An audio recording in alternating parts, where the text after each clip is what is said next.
Okay, good evening, Dr. Aldridge. I am Shanita Lively or Nina Lively, and this is my presentation for college or technical trade school, what is worth to you. So we'll start with the overview.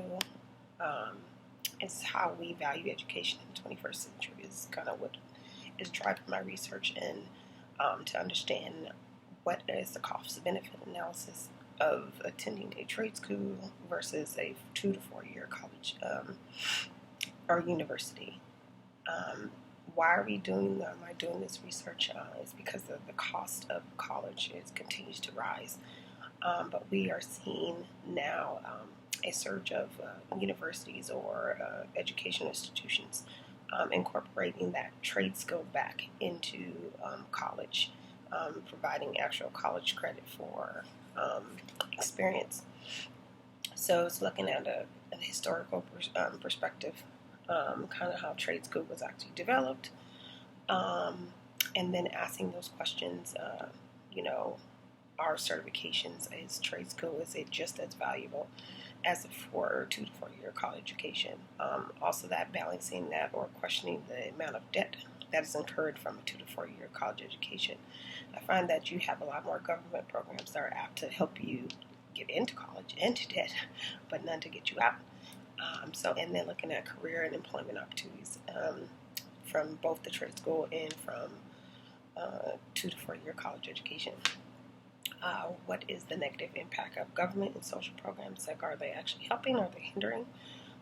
Even from the poverty theory, they're only looking at two dimensions, which is poor and rich, which we both know that there are other contributing factors when it comes to your financial status. So for the in-depth analysis, like I said, I want to go from historical evolution of trade schools. How do we get to promoting more formal education and moving away from trade schools?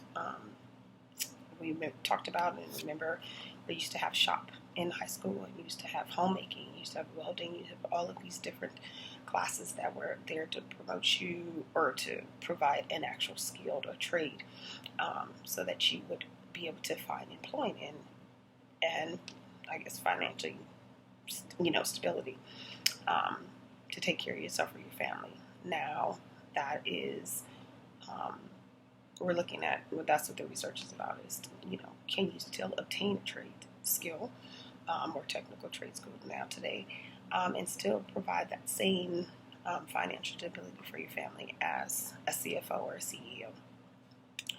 And then also from my in-depth analysis, my methodology was more from a narrative perspective. So from the IMIC analysis would be more personal testimonials, even from my personal decision to go to the military, seeing that they provided both trade school and formal education. And then also the ETIC analysis, just a deductive analysis from case studies. Also looking at alternate analysis of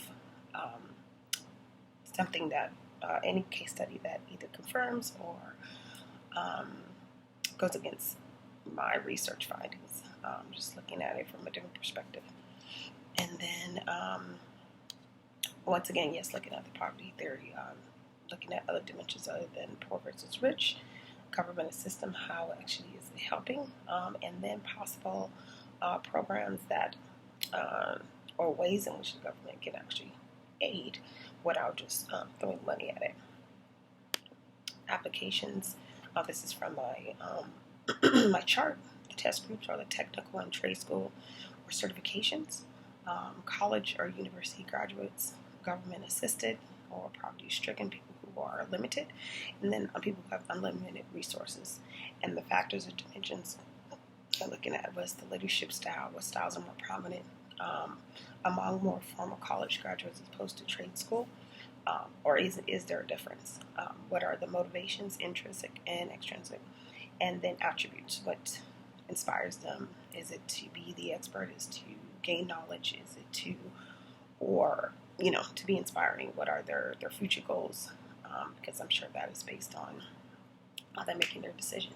And then also the worldview, how people look at society will clearly determine how they see their future, or how they see certain resources as how they contribute to their future. So that is my 5 minutes. Thank you for all of your feedback. I appreciate it. And good night.